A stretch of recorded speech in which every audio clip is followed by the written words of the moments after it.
They say weddings bring out the best in people, but in my family, they just unearth the poison. I spent 10 years earning my place in a world that breaks you down to build you back up. But to my cousin and her arrogant groom, I was just the frumpy relative playing soldier. They laughed, they pointed, they made me the punchline of the rehearsal dinner. That is, until the groom's commanding officer walked into the reception. The drive to Newport, Rhode Island, was supposed to be relaxing. The sky was a brittle, cloudless blue, and the Atlantic Ocean glittered along the coastline like crushed glass scattered across a blue canvas.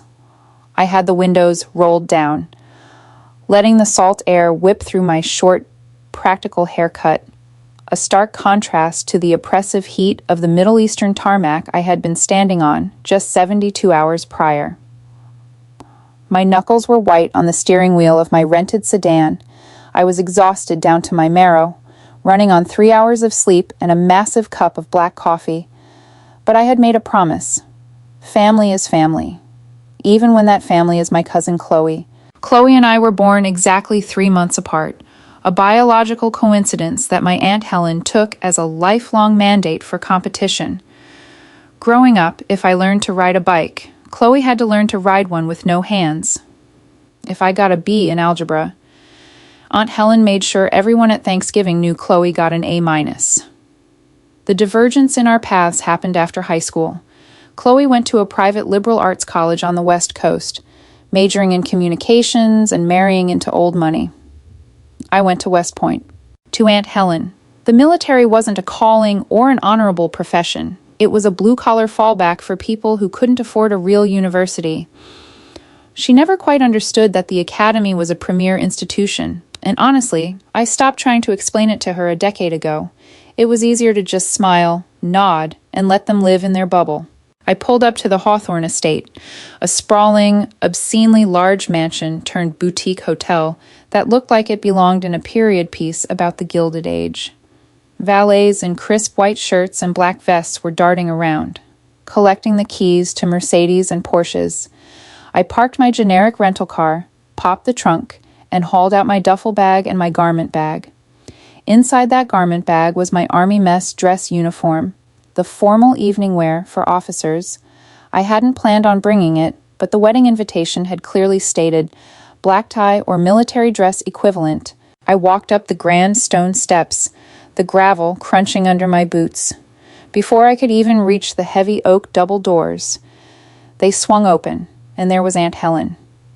She was wrapped in a silk shawl, a glass of champagne already in her hand, despite it being barely 2 in the afternoon.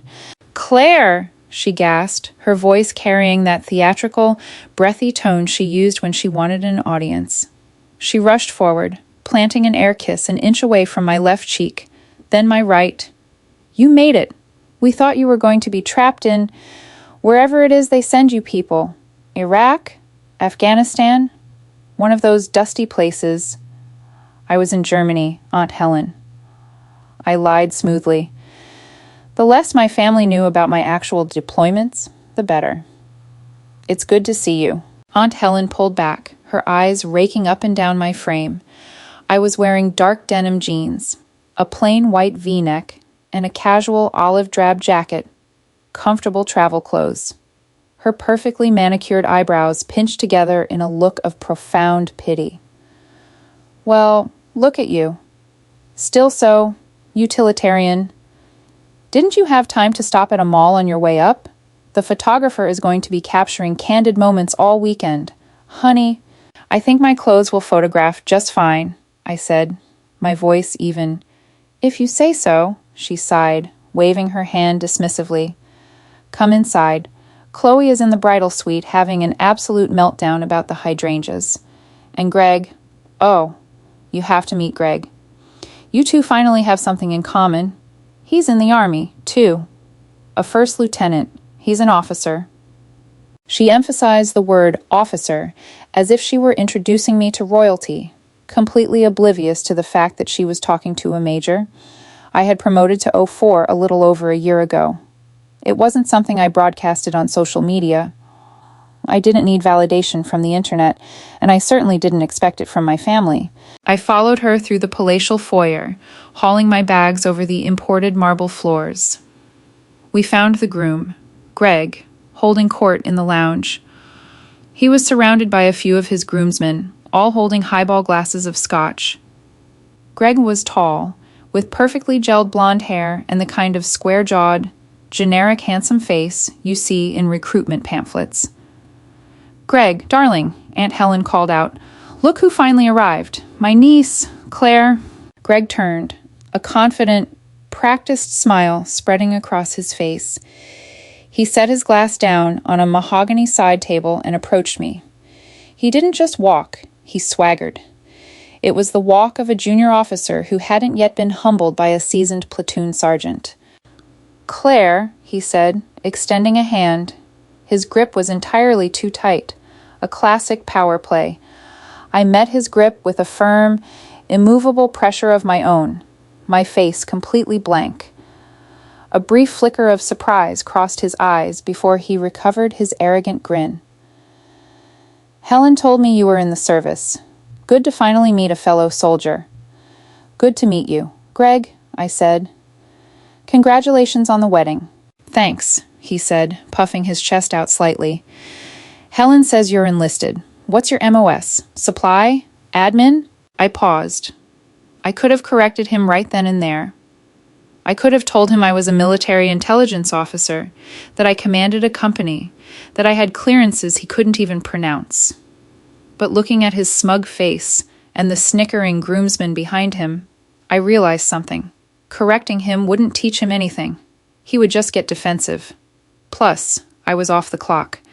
I didn't want to spend my weekend arguing about rank structure with a guy who probably still got lost on land navigation courses. "I work in logistics and intelligence," I said vaguely. It wasn't a lie. I just omitted the part where I directed those operations at a theater level. Greg chuckled, a deep, patronizing sound. A desk jockey." "Nothing wrong with that. The infantry needs people to make sure our paperwork is filed and our beans and bullets get to the front line. We can't all be trigger pullers." His groomsmen laughed, raising their glasses in a mock salute. "Exactly," I said, keeping my voice utterly devoid of sarcasm. "Someone has to make sure the paperwork is filed." "Well, listen," Greg said, leaning in like he was imparting some grand wisdom. "If you ever need career advice, or if you're trying to put in a packet for a promotion board, let me know. I know the enlisted side can be tough to navigate. As an officer, I've got a bit more pull. I can point you in the right direction." "I appreciate that. Greg, I'll keep it in mind," I replied, suppressing the overwhelming urge to roll my eyes. "Go get settled, Claire," Aunt Helen said, ushering me toward the grand staircase. "Dinner is at 7, and please try to find something a little more feminine to wear tonight. We are dining at the yacht club." I grabbed my duffel and garment bag. "I'll see what I can do, Aunt Helen." As I walked up the sweeping mahogany staircase, I heard Greg's voice carrying from the lounge. "Cute girl, but man, she looks rough around the edges. That's the enlisted life for you. Chews them up and spits them out." I just kept walking. The weekend had barely started, and I was already considering faking a recall order to get back to my unit, but I am not a quitter. I survived Ranger School. I survived deployments to hostile territories, and I was damn sure going to survive my cousin's wedding. The next day passed in a blur of forced smiles, tulle fabrics, and the overwhelming scent of hairspray. I had drawn the short straw and was forced into bridesmaid duty after one of Chloe's sorority sisters dropped out due to a sudden pregnancy. This meant I spent the morning trapped in the bridal suite with Chloe and 3 other women who spoke exclusively in vocal fry and Instagram captions. Chloe, the bride, was radiant, but entirely unhinged. She threw a silver hairbrush at the wall because her latte was made with almond milk instead of oat milk. When she finally noticed me sitting quietly in the corner, reading a paperback thriller, she zeroed in on me like a heat-seeking missile. "Claire," Chloe sighed, dropping onto a velvet chaise lounge. I really wish you had told me you were keeping your hair this short. The stylist is going to have a nightmare trying to blend in the extensions. You look like a boy. It's regulation. Chloe, I said, not looking up from my book. And I don't want extensions. I'll just wear it neatly pinned back. Regulation, she mocked, rolling her eyes. You're at my wedding, not a boot camp. Can you just pretend to be a normal girl for 48 hours? Greg says you're basically just a secretary anyway. It's not like you're out there dodging bullets. I slowly closed my book. I took a deep breath, letting the oxygen fill my lungs, holding it and releasing it slowly. A grounding technique. I'll make sure my hair looks appropriate for the photos. Chloe, you won't have to worry. The rehearsal at the historic colonial church downtown was a masterclass in inefficiency. The wedding planner, a frantic man named Julian, let's call him Sebastian, was practically pulling his own hair out, trying to get the groomsmen to stand in a straight line. Greg and his buddies were treating the sanctuary like a frat house, laughing loudly, playfully shoving each other, and completely ignoring the poor planner. As a bridesmaid, I was paired with one of Greg's groomsmen, a guy named Derek. Derek had the broad shoulders of a college linebacker and the smug expression of a guy whose dad owned a dealership. As we practiced the walk down the aisle, Derek leaned in close to me. He smelled overwhelmingly of generic cologne and stale beer. So, Greg tells me you're a military girl. That's hot. I always liked a girl in uniform. We prefer soldier. Derek, I said, looking straight ahead at the altar. Right, he chuckled. I actually thought about joining up, going special forces or something, but I figured I'd make more money in finance. Plus, I don't really like taking orders from guys who aren't as smart as me, A tragic loss for the armed forces. I said deadpan. He didn't catch the sarcasm. Yeah, that's what I thought. So, you're enlisted, right? E3? E4? Something like that. Nice. Listen, when the reception gets going, maybe I can show you how a real civilian operates. Give you a break from saluting everyone. He winked at me. I stopped walking, turning my head just enough to look him directly in the eyes. I didn't glare. I didn't scowl. I just gave him the flat, dead-eyed stare I usually reserve for contractors who tried to overcharge the government. Derek's smirk faltered. He nervously cleared his throat and stepped back, suddenly finding the stained glass windows fascinating. The rehearsal dinner that evening was held at a private dining room in an upscale seafood restaurant by the docks. The dress code was cocktail attire. I wore a simple, elegant navy blue sheath dress. It was understated, tailored perfectly, and conservative. Aunt Helen still found a way to criticize it, whispering that it looked a bit severe and that I should have worn something with ruffles. The alcohol flowed freely, and as the night wore on, the toasts began. Most of them were standard fare: how beautiful Chloe looked, how successful Greg was, how they were a match made in heaven. Then Greg's best man, Liam, stood up. Liam tapped his glass with a fork. I've known Greg since we were in ROTC together. Liam started, his voice booming across the private room. We went through the crucible together. We forged a brotherhood that only men in uniform can understand. I took a slow sip of my water. Greg is a born leader, Liam continued, raising his glass toward the groom, who was beaming. He's an officer and a gentleman, and let me tell you, out there in the field, when things get tough, there is no one else I'd rather have giving the orders. To Captain Greg. Wait. Captain? I raised an eyebrow. Greg had introduced himself to me as a first lieutenant. If he was a captain, he had just pinned on the rank, probably within the last few weeks. He hadn't changed his uniform yet, or he was just eager to claim the title before it was official.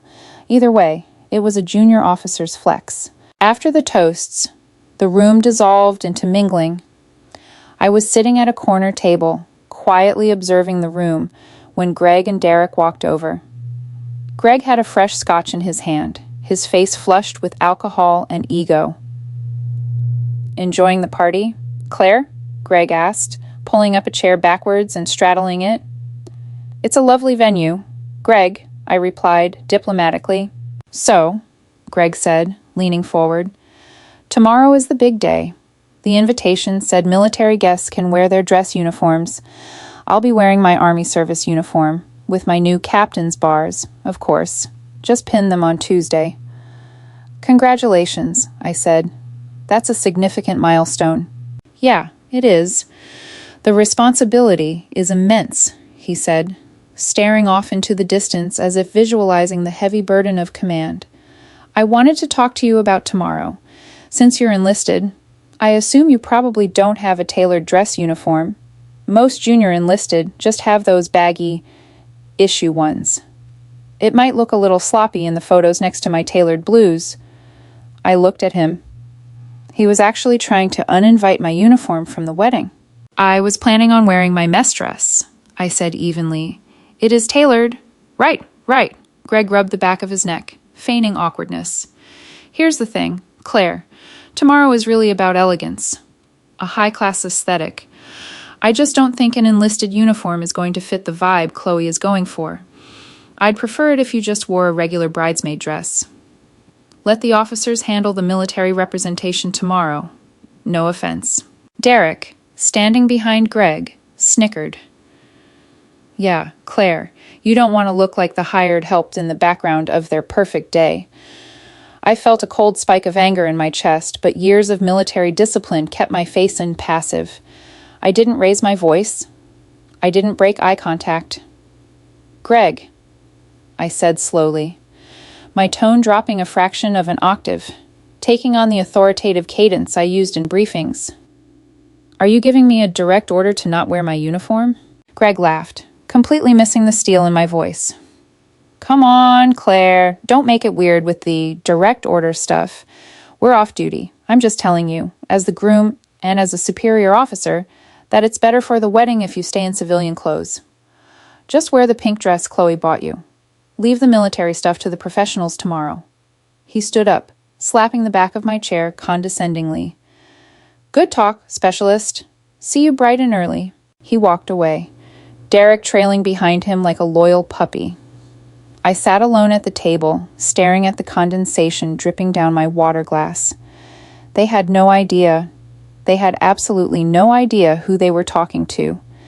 A small, genuine smile finally crept onto my face. I hadn't planned on wearing my mess dress tomorrow. I was perfectly happy to blend into the background in the hideous blush pink chiffon monstrosity Chloe had picked out. But now, the captain had given his input, and I felt a profound obligation to ensure the military was properly represented at this wedding. The morning of the wedding was a masterclass in manufactured chaos. The sun wasn't even fully up yet, but the bridal suite was a war zone of hot rollers, empty champagne flutes, and half-eaten pastries. I sat quietly in the makeup chair, a stylist aggressively dusting my face with a powder brush. "We need to cover this," the stylist muttered, tapping a small henna, faded scar on my jawline. I had gotten it from a piece of shrapnel during a mortar attack in a province I wasn't allowed to name. But to the stylist, it was an unacceptable blemish on Chloe's big day. "Just leave it," I said softly. Chloe said flawless. The stylist insisted, reaching for a heavy concealer. I said leave it, I repeated. I didn't shout. I didn't have to. The stylist froze, her hand hovering in the air. She looked at my eyes in the mirror, swallowed hard, and slowly put the concealer down. "Moving on to eyes," she whispered. Chloe was pacing the floor in a silk robe that said bride and rhinestones across the back. She was shouting at her mother on speakerphone. "Mom, the centerpieces are entirely wrong. I said ivory, not eggshell. Eggshell looks cheap. Greg's commanding officer is coming to the reception tonight. We can't have eggshell." I perked up slightly at that. Greg's commanding officer? That was interesting. The door to the suite swung open, and in walked Greg. He was already in his Army service uniform. The dark blue coat was crisp, the trousers immaculate. On his shoulders gleamed the 2 silver bars of a captain. His chest held a smattering of ribbons, an Army Commendation Medal, a National Defense Service Medal, the Global War on Terrorism Service Medal, and an Army Service ribbon. It was a standard, relatively light rack for a junior officer who had spent most of his time stateside. "Ladies," Greg announced, arms wide. "How's the beautiful bride?" Chloe rushed over, throwing her arms around his neck. "Oh, babe, you look so handsome, like a movie star." "Well, you know," Greg smirked, adjusting his cuffs. "The uniform commands respect." He looked over Chloe's shoulder and made eye contact with me in the mirror. I was wearing my pink silk robe, my hair pinned up neatly, my face painted with neutral makeup. I looked like a completely standard, unassuming bridesmaid. "Aunt Claire," Greg called out, stepping away from Chloe and walking toward my chair. "Glad to see you took my advice, leaving the uniform in the closet. Smart move." I turned the chair around to face him. I looked at the captain's bars on his shoulders, then at his face. "I decided to follow the bride's timeline this morning. Greg, I wouldn't want to cause any logistical delays." He chuckled, leaning against the vanity counter. "Logistical delays. You supply clerks love your jargon. Hey, since you're standing around, be a doll and grab me a coffee. Black." The room went silent. The other bridesmaids, Jessica, Ashley, and Brittany, stopped what they were doing and looked over. Even Chloe paused. Treating a family member like an intern was bold, even for Greg. I looked at the coffee station on the other side of the room. It was 10 feet away from him. I looked back at Greg. He was raising an eyebrow, daring me to challenge him. He was using his rank and his position as the groom to humiliate me in front of the bridal party. It was a petty, small-minded power play. I stood up slowly. I smoothed down the silk of my robe. I walked past him, feeling the smug radiation of his ego, and went to the coffee station. I poured a cup of black coffee. I walked back and handed it to him. "Here you go." "Greg," I said softly. "Thank, sweetie," he said, taking a sip. "You know, in the Army, when an officer gives an enlisted soldier a command, the proper response is, 'Yes, sir.' Or you could even snap to parade rest. Just a little tip for Monday morning." The bridesmaids giggled. Chloe smirked, clearly enjoying seeing me put in my place. "Leave her alone." "Greg," Chloe said, waving a hand. "She's just a pencil pusher. Don't scare her." "Just trying to instill some good military bearing." Greg smiled, turning to walk out. "See you girls at the altar." As the door clicked shut behind him, the anger didn't burn hot. It burned cold. It was the kind of icy, methodical clarity that only comes from years of high-stakes environments. Greg didn't know military bearing. He knew bullying. He was a small man wearing a uniform to make himself feel big. I walked over to my garment bag hanging in the corner of the room. I unzipped it just enough to see the midnight blue wool of my army mess dress. I saw the gold braiding on the sleeves. I saw the heavy, gold oak leaves of a major resting on the epaulets. And underneath the plastic cover, pinned perfectly to the left breast, was my rack of miniature medals. 3 rows of them. Included among them were a Bronze Star, a Defense Meritorious Service Medal, and a Purple Heart. I zipped the bag back up. "Claire, we have to get into the dresses." Chloe clapped her hands. "The photographer is waiting in the garden for the bridal party portraits." "Go ahead and start without me. Chloe," I said, picking up my garment bag. "I need to go back to my room for a moment. I forgot something." "Make it fast," Chloe snapped. "And don't mess up your makeup." I walked down the long, carpeted hallway of the Hawthorne Estate, the heavy garment bag slung over my shoulder. I entered my room, locked the door, and dropped the pink bridesmaid dress onto the floor. I wasn't going to be part of the bridal party photos. I wasn't going to wear the pink chiffon.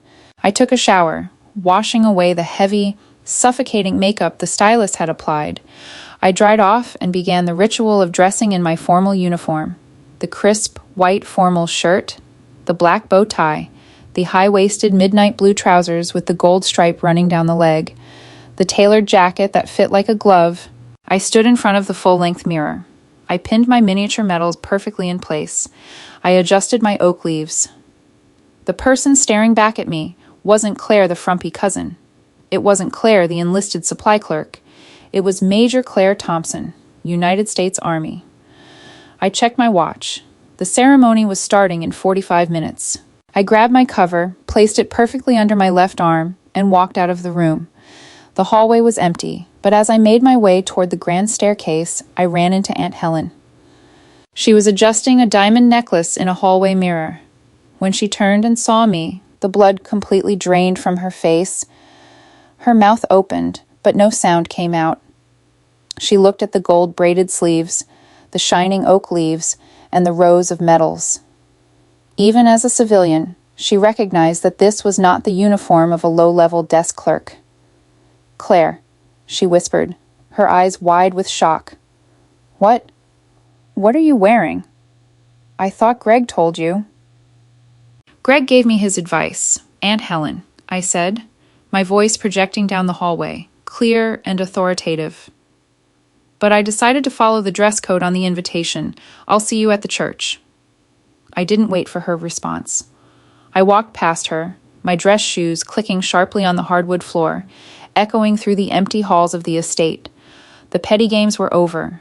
The real military representation had arrived, and the captain was about to have a very educational afternoon. The drive from the Hawthorne Estate to the historic Trinity Church in the center of town took exactly 12 minutes. I drove my rental car with the windows rolled up this time, the air conditioning preserving the crisp, meticulous perfection of my army mess dress. The midnight blue wool was immaculate, the gold braiding on my sleeves, catching the afternoon sun as it filtered through the windshield. Every movement I made was precise, mindful of the miniature medals pinned flawlessly to my left breast. When I pulled up to the church, the cobblestone courtyard was already buzzing with guests. Women in pastel sundresses and men in tailored linen suits were milling about, holding ceremony programs printed on heavy, embossed cardstock. At the far edge of the courtyard, standing near the arched wooden doors of the sanctuary, were Greg's groomsmen. They were passing around a silver hip flask, their laughter carrying over the gentle tolling of the church bells. I put the car in park, took a slow, steadying breath, and opened the door. The moment my highly polished dress shoes hit the cobblestone, the atmosphere in the courtyard shifted. It wasn't immediate, but rather a slow, cascading wave of silence that rippled outward as people turned to look. A woman in a floral dress lowered her sunglasses. An older gentleman leaning on a cane nudged his wife, not pointing discreetly. To the civilian eye, the uniform is a symbol, something out of a movie. But to those who understand it, it is a resume. I ignored the stares, adjusting my cover, the formal military hat under my left arm, keeping my posture razor straight. I walked with the measured, deliberate stride of an officer. As I approached the front doors, the groomsmen finally noticed me. Derek was mid-laugh, throwing his head back after taking a swig from the flask. When his eyes landed on me, the laugh died in his throat. He choked slightly, coughing into his fist as he stared. The smug, frat boy arrogance he had worn like a second skin the day before simply evaporated. He looked at the dark blue jacket. He looked at the heavy gold oak leaves resting on my epaulets. And then his eyes locked onto the 3 rows of miniature medals on my chest. Even if he didn't know what the Defense Meritorious Service Medal or the Joint Service Commendation Medal meant, everyone in America recognizes the purple ribbon with the gold profile of George Washington. "Holy," one of the other groomsmen whispered, taking a sudden step back. "Claire," Derek stammered, his voice cracking. What rank is that?" "It's Major, Derek," I said, my voice smooth, polite, and entirely uncompromising. "And I believe the ceremony is about to begin. You boys might want to put the liquor away before the priest sees you." I didn't wait for a response. I walked past them, entering the cool, shadowed nave of the church. The air smelled of old wood, incense, and expensive perfume. Sebastian, the frantic wedding planner, was standing in the vestibule with a clipboard, practically hyperventilating as he tried to organize the bridesmaids. When he saw me, his jaw dropped. You're not in the blush chiffon. Chloe is going to have a stroke. Where is your dress?" There was a change of plans. "Sebastian," I said calmly, handing him my cover as if he were a coat check attendant. "I'll be taking a seat in the pews." I walked down the side aisle, bypassing the rows marked off for immediate family, and took a seat halfway down on the bride's side. I sat perfectly upright, my hands folded in my lap, an island of dark blue military discipline in a sea of pastel wedding attire. The organ music swelled, the doors opened, the ceremony began. Greg was already standing at the altar. He looked triumphant, wearing his pristine Army service uniform, his silver captain's bars shining under the warm spotlights of the altar. He stood at the position of attention, projecting an image of the stoic, heroic groom. As the bridesmaids began their slow march down the aisle, he scanned the procession, a relaxed smile on his face. He watched Jessica walk down, then Ashley, then Brittany. Then, he frowned. He leaned slightly to his left, whispering something to his best man. Liam shrugged. Greg looked back down the aisle, expecting the fourth bridesmaid, the frumpy, enlisted cousin he had banished, to appear. She didn't. Chloe finally appeared at the back of the church, her father escorting her. The congregation stood. I stood with them. As Chloe made her way down the aisle, radiating dramatic bride energy, Greg's eyes followed her, but as she passed the halfway mark, his gaze drifted to the pews. He saw me. From 50 feet away, I watched the exact moment his reality shattered. His eyes widened, fixing on my uniform. Even from a distance, the gold oak leaves were unmistakable. A captain is a company-grade officer. A major is a field-grade officer. In the rigid hierarchy of the United States military, I didn't just outrank him, I existed in an entirely different echelon of leadership and responsibility. I held his gaze. I didn't smile. I didn't scowl. I just let him look at the medals he thought I didn't have, the rank he thought I wasn't smart enough to achieve, and the uniform he had ordered me not to wear. Greg swallowed hard, his Adam's apple bobbing nervously above his collar. His posture visibly sagged for a fraction of a second before he remembered where he was. He quickly snapped his eyes back to his bride, but his face was pale, a fine sheen of sweat breaking out on his forehead. The priest began the Mass, speaking of love, patience, and humility. I found the irony particularly delicious. Throughout the vows, Greg kept stealing nervous, panicked glances in my direction. He was a man standing on a trapdoor, waiting for the lever to be pulled. The arrogant, untouchable groom from the rehearsal dinner was entirely gone, replaced by a junior officer who realized he had just insulted a superior in the worst possible way. When they finally pronounced them husband and wife, the applause was thunderous. They walked back down the aisle together. Chloe was beaming, waving to her friends. Greg, however, marched rigidly, his eyes fixed straight ahead, doing everything in his power not to look at the woman in the midnight blue uniform standing perfectly still in row 12. The reception at the Hawthorne Estate was a display of wealth that bordered on the grotesque, massive crystal chandeliers hung from the vaulted ceilings of the grand ballroom, casting a warm, golden glow over tables draped in heavy silk and adorned with towering arrangements of white orchids. A 10-piece jazz band was playing smoothly in the corner, and waiters circulated with trays of caviar blinis and vintage champagne. I arrived shortly after the bridal party, having retrieved my cover from a very confused Sebastian. I bypassed the receiving line, opting instead to stand near the massive arched windows overlooking the ocean, holding a glass of sparkling water. It didn't take long for the whispers to start. In a room full of civilians, a formal military uniform is a magnet for curiosity. But there were a few military guests scattered throughout the room. Older uncles who had served, a few of Greg's ROTC buddies, and a retired Navy commander who was a friend of Chloe's father. They recognized the mess dress. They recognized the gold-braided sleeves of a field-grade officer. One by one, they approached me. The retired Navy commander, a silver-haired man with a warm smile, walked over and offered his hand. "Commander Thomas Reynolds, USN, retired," he said. "It's an honor to see a major in full mess dress. Ma'am, that's a heavy rack of ribbons you're wearing. Intelligence?"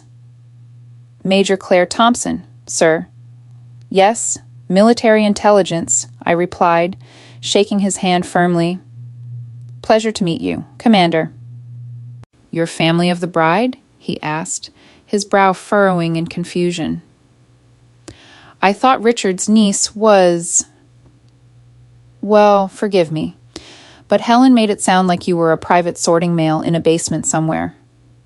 I offered a tight, polite smile. My aunt has a very creative imagination when it comes to things she doesn't understand. We chatted for a few minutes about the shifting geopolitics in Eastern Europe before he excused himself. As he walked away, I saw the storm approaching. Greg was marching across the ballroom floor, making a beeline straight for me. He had ditched his service cap and unbuttoned his uniform jacket, a clear breach of formal decorum, but he was too angry to care. Chloe was trailing behind him, struggling to keep up in her massive gown, with Aunt Helen hot on her heels, flapping her hands in distress.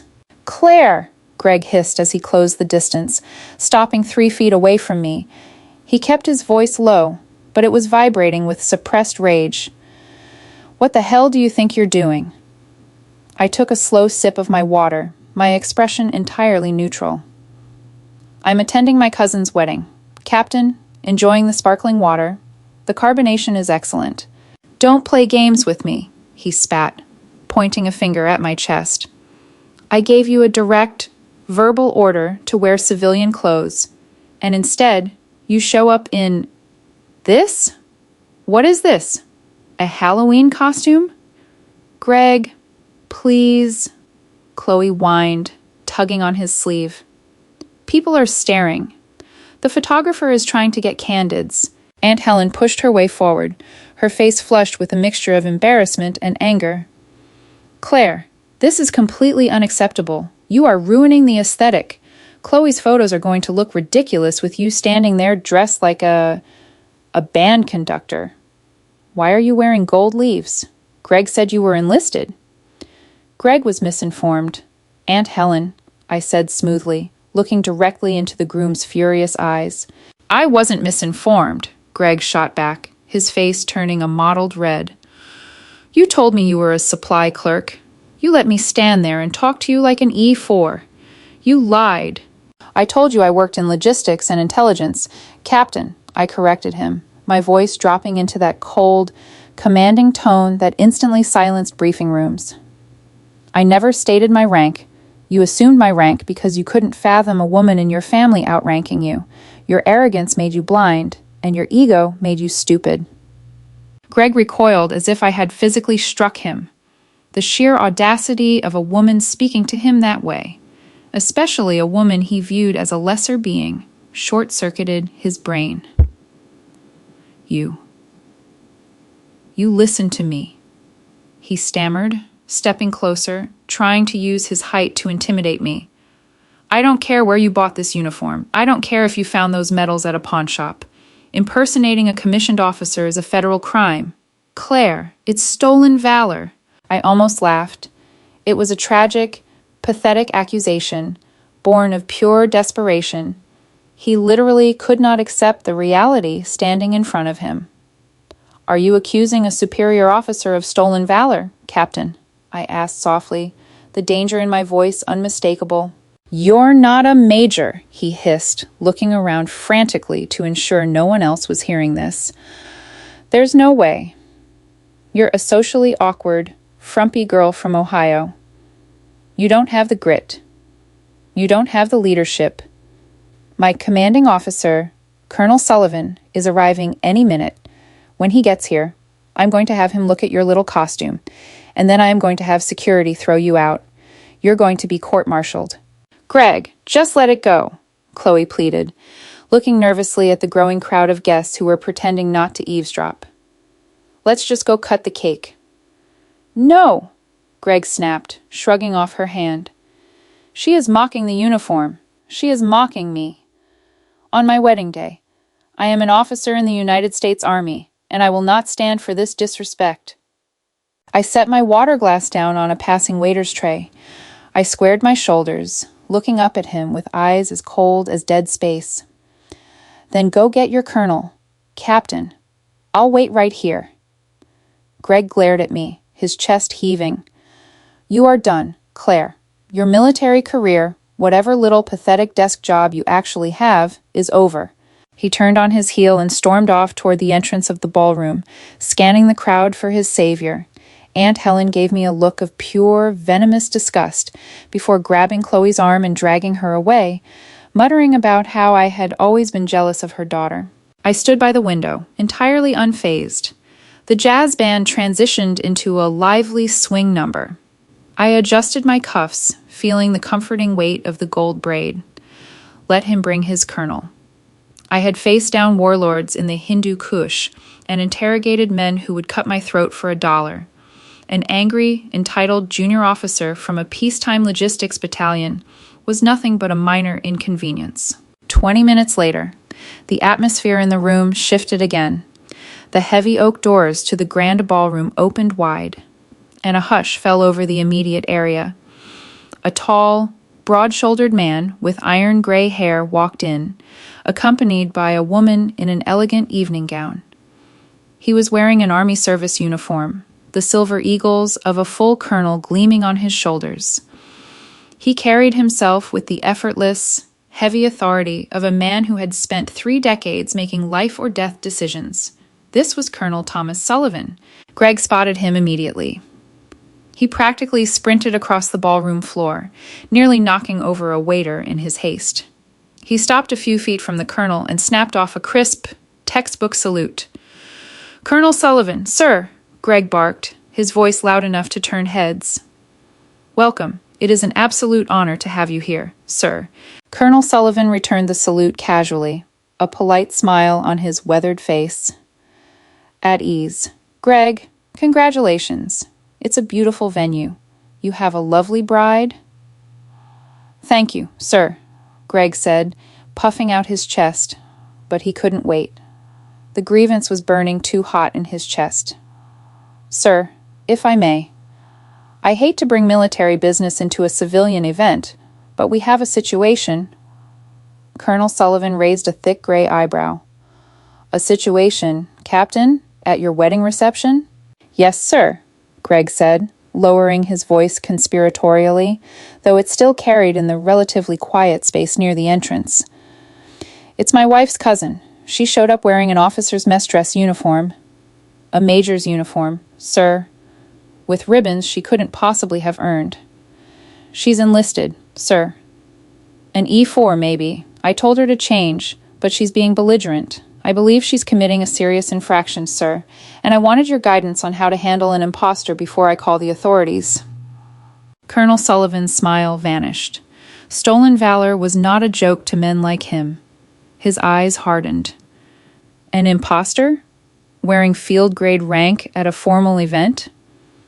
"Yes, sir," Greg said, sensing victory. He turned and pointed across the crowded ballroom directly at me. "Right over there, and sir, by the windows. The woman with the short hair." Colonel Sullivan followed Greg's finger. The crowd parted slightly, offering a clear line of sight across the room. I was standing near the glass, illuminated by the soft light of a crystal chandelier. I stood at parade rest, my hands clasped behind my back, my posture flawless. Sullivan stopped breathing. I watched the colonel from across the room. I saw his eyes lock onto my uniform.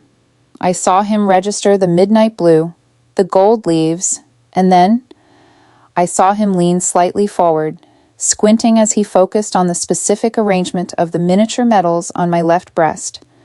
The bronze star with the V device for valor, the purple heart, the Joint Service Commendation Medal. It was a highly specific, highly unusual rack for a female officer. It was a rack that belonged to exactly one person in the United States Army Military Intelligence Corps. 2 years ago, in the dust and blood of Helmand Province, Colonel Sullivan's forward operating base had been targeted for a massive, coordinated night assault by a massive insurgent force. They were severely outgunned and blind. My intelligence cell, operating out of a bunker 300 miles away, had intercepted the enemy comms. For 12 hours, I had personally stayed on the radio with Sullivan's command post, feeding them real-time tactical movements, vectoring in Apache gunships, and painting targets for artillery. I didn't sleep. I didn't eat. I just kept giving them the eyes they didn't have. When the sun came up, Sullivan's men were alive, all of them. We had never met face to face. I had rotated out of theater 2 weeks later. But in the military community, names carry weight. And my name, attached to that specific operational record, was burned into Thomas Sullivan's memory forever. "Sir?" Greg asked, oblivious to the tectonic shift happening beside him. "Should I get hotel security to escort her out?" Colonel Sullivan didn't answer. He didn't even look at Greg. He began walking across the ballroom floor. He didn't walk like a guest at a wedding. He walked with the heavy, purposeful stride of a commander moving to the front line. Greg hurried after him, a smug, triumphant grin plastered across his face. He looked at Derek, who was watching from a nearby table, and gave him a subtle thumbs up. Chloe and Aunt Helen were hovering nearby, eager to watch my humiliation unfold. As Sullivan approached, the surrounding guests fell dead silent. The jazz band seemed to lower their volume, sensing the tension radiating from the men in uniform. I remained at parade rest, my eyes locked dead ahead, waiting. Sullivan stopped exactly 3 paces in front of me. He looked at the scar on my jawline. He looked at the gold oak leaves. He looked at the bronze star. And then Colonel Thomas Sullivan, an officer who commanded thousands of troops, an officer who had bled in 3 different countries, snapped his heels together with a sharp crack that echoed off the marble floor. He threw up a rigid, utterly perfect salute. "Major Thompson," Colonel Sullivan barked, his voice ringing out across the silent ballroom, thick with emotion and absolute, unwavering respect. "It is an absolute honor, ma'am." The silence in the room was absolute. It was a heavy, suffocating quiet. You could hear the ice melting in the glasses of the guests. Greg froze. He was standing slightly behind the colonel, his arm half raised to point at me, his mouth open in a perfect O of shock. His brain could not process the data his eyes were feeding him. A full-bird colonel had just saluted first, addressing a supposed enlisted fraud as "ma'am," with the kind of reverence usually reserved for generals and the dead. I brought my hand up, returning the salute with a crisp, fluid motion. "The honor is mine, Colonel," I said smoothly, dropping my hand. "It's a pleasure to finally meet you in person, sir. I'm glad to see you're doing well." "I'm alive because of you, Major," Sullivan said, his voice dropping to a harsh, gritty whisper that carried immensely. He didn't care who heard him. He wanted everyone to hear him. "My boys came home because of your cell. We talk about you every year on the anniversary. We raise a glass to the ghost of Helmand."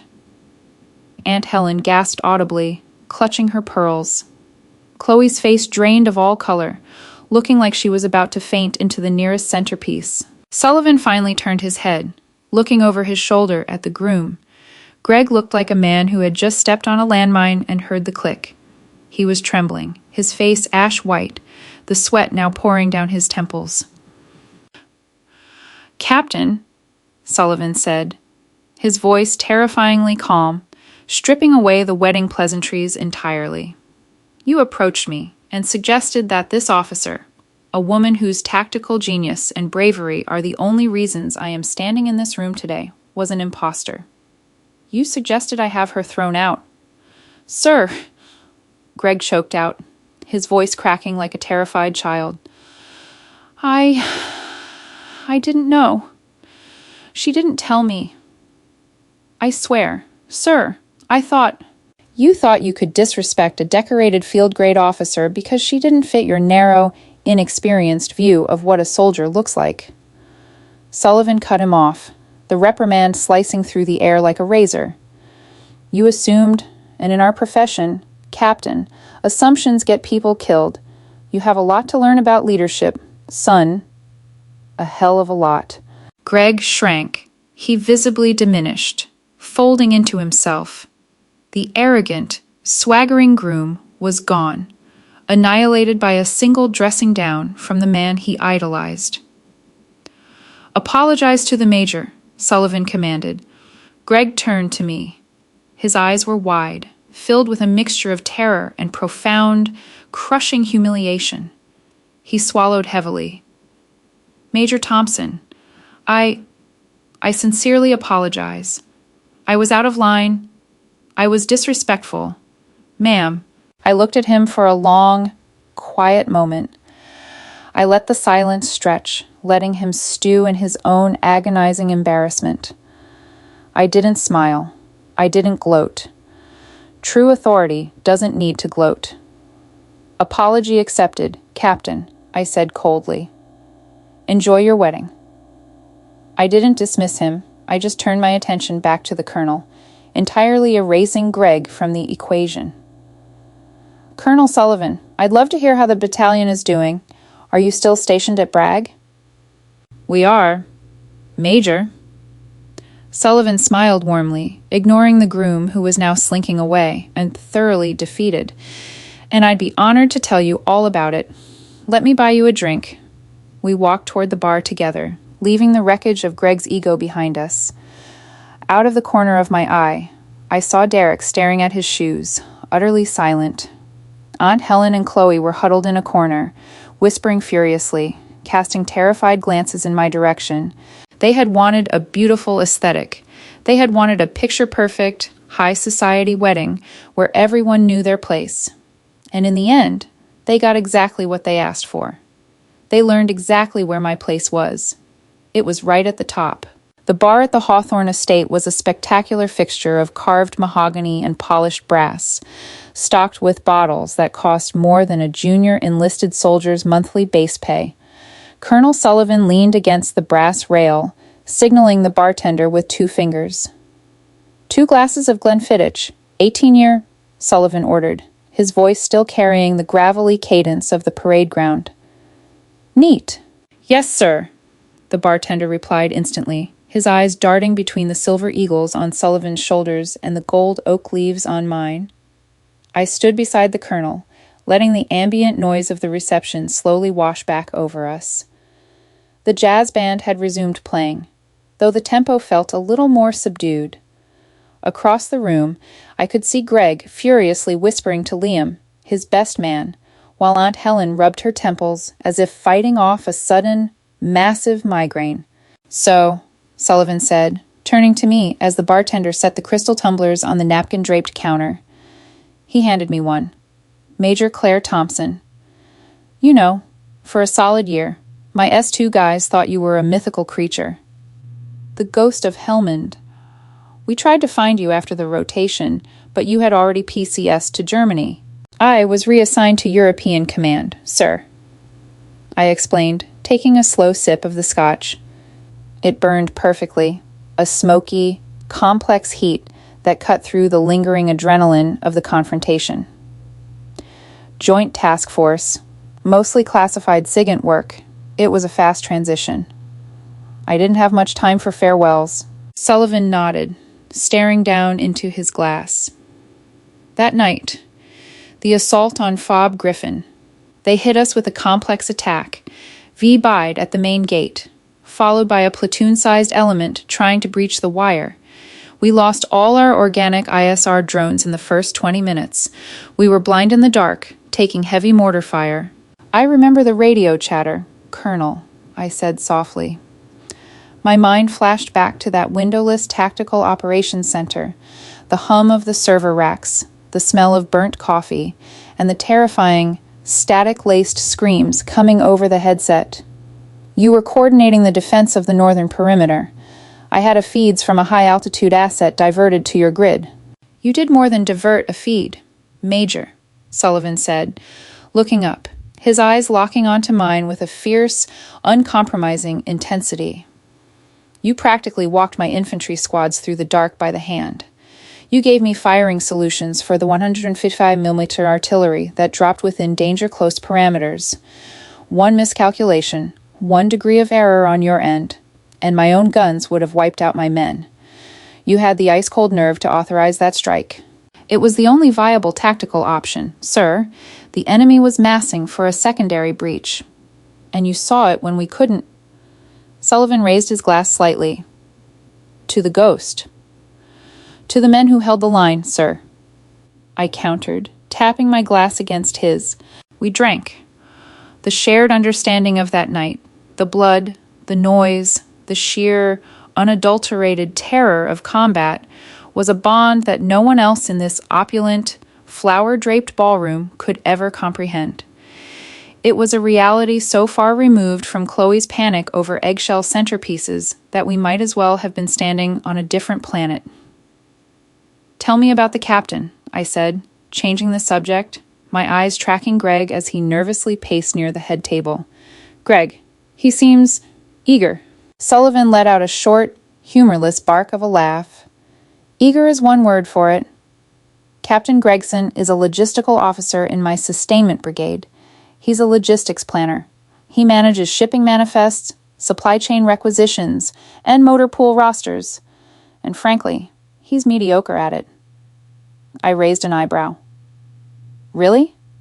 He gave me the impression he was single-handedly winning the global war on terrorism. He gives everyone that impression. Sullivan sighed, swirling the amber liquid in his glass. He's an officer who wears the rank, but hasn't earned the respect. He manages up. He knows how to kiss the ring of senior officers, which is why I was invited to the circus. But ask his NCOs, his sergeants, what they think of him, and you'll get a very different story. He's arrogant. He dismisses the enlisted personnel. He thinks a college degree and a commission make him a god. I gathered that, I murmured. He ordered me not to wear my uniform today. Said it would ruin the aesthetic because he assumed I was a junior enlisted supply clerk. Sullivan's jaw tightened, the muscles ticking beneath his skin. He did what? He gave me a verbal order to wear a civilian bridesmaid dress. I clarified. He said the enlisted uniform was too sloppy for his photos. The colonel's face turned the color of old granite. In the military, issuing an unlawful or highly inappropriate order based purely on vanity, and directing it at someone you assume is a subordinate simply to humiliate them, is a massive indicator of toxic leadership. I see, Sullivan said, his voice dropping to a dangerous, quiet octave. Well, it seems Captain Gregson's officer evaluation report is going to reflect a severe deficiency in military bearing and judgment. Before I could respond, Sebastian, the frantic wedding planner, appeared at my elbow. He looked terrified, clutching his clipboard to his chest like a shield. Excuse me, Colonel, Major, the catering staff is ready to serve the first course. If you could please find your seats. Of course, Sullivan said smoothly. He looked at Sebastian. Where is Major Thompson seated? Sebastian fumbled with his seating chart. The Major is at table 14, sir, near the terrace doors. Table 14 was the farthest table from the head table, tucked away in the back corner near the kitchen entrance. It was the reject table, usually reserved for distant cousins and plus ones no one wanted to talk to. Aunt Helen's handiwork, no doubt. There's been a change in the manifest, Sullivan said, his tone leaving absolutely no room for argument. Major Thompson will be sitting at my table. Table 2, right next to the head table. Sebastian panicked, his eyes darting wildly. Sir, Table 2 is full. It's the groom's military friends and... Then someone will be moved to table 14, Sullivan commanded softly. Make it happen. Yes, sir. Right away, sir. Sebastian squeaked, fleeing toward the dining area. I looked at Sullivan, a small, genuine smile touching my lips. Sir, that really isn't necessary. I'm fine, sitting in the back. Nonsense, Major. Sullivan offered his arm. Field-grade officers sit at the front. It's protocol. And frankly, I prefer the company of a competent soldier over the sycophants Greg invited. I took his arm, and we walked into the dining area. The reshuffling of the seating arrangement was a public spectacle. Sebastian had to ask Derek, the obnoxious groomsman who had hit on me at the rehearsal, to gather his plate and move to table 14 to make room for me. Derek's face flushed a deep crimson as he picked up his water glass and his napkin. Doing the walk of shame past the whispering guests to the back of the room, I took my seat at table 2, directly in the line of sight of the head table. Greg sat rigidly next to his bride, staring fixedly at his plate of filet mignon. He couldn't eat. He couldn't even look up. Every time he raised his head, he had to look at his brigade commander happily conversing with the woman he had tried to banish to the shadows. The phantom of the head table wasn't a ghost, it was me. And the haunting had only just begun. The dinner service proceeded with a tense, brittle energy. The speeches were agonizingly awkward. Liam, the best man, stood up to deliver his toast, but his eyes kept darting nervously toward table 2. The triumphant rhetoric he had practiced, about Greg being a master of the battlefield and a titan of leadership, suddenly felt hollow and dangerous, with Colonel Sullivan sitting 10 feet away, watching with a calculating, unimpressed stare. Liam settled for a very brief, generic speech about love and compromise, sat down quickly, and chugged his champagne. When the plates were cleared and the DJ fired up his speakers, announcing the opening of the dance floor, the dynamic of the room fractured entirely. Usually, the bride and groom are the center of gravity at a reception. But tonight, there was a second son in the room.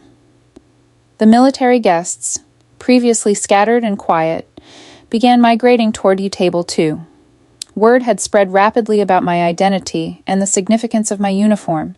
A pair of former Army Rangers, uncles from the bride's side, came over to shake my hand. The retired Navy commander, Richard's friend, returned to introduce his wife to me. Without meaning to, I had become the commanding officer of the reception. I didn't actively seek the attention. I simply sat there, nursing my scotch, engaging in polite, professional conversation. But the contrast was glaring. While Chloe and Greg tried to force a festive atmosphere on the dance floor, jumping up and down to top 40 pop hits, a respectable queue of adults had formed to pay their respects to the military brass in the corner. Through the crowd, I saw Aunt Helen pacing like a caged tiger. She was furious, shooting daggers at me with her eyes. Eventually, she couldn't take it anymore. She grabbed Chloe by the arm, whispering something in her ear, and pointed toward the hallway that led to the restrooms. Chloe, her face flushed with exertion and rage, nodded tightly and stormed off. 10 minutes later, I excused myself from a conversation regarding the logistical challenges of the Pacific Theater and made my way to the ladies' room. The powder room of the Hawthorne Estate was vast, decorated with pink marble and gold-plated fixtures.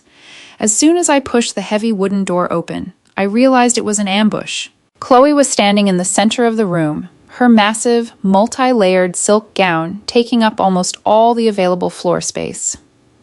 Aunt Helen stood beside her, arms crossed, looking like a disappointed school principal. The room was empty otherwise. They had likely chased off anyone else. "Close the door," Chloe snapped. I let the door swing shut behind me. It clicked with a heavy, final sound. I stopped a few feet away, standing perfectly still. "Can I help you, Chloe?" "You planned this," Chloe said, her voice trembling with a mixture of tears and venom. She pointed a French manicured finger at my chest. "You came here with the express purpose of ruining my wedding day. You couldn't just let me have one day, could you? Claire? You had to make it all about you." "I am merely attending your reception, Chloe," I said, my voice completely devoid of emotion. I haven't caused a scene.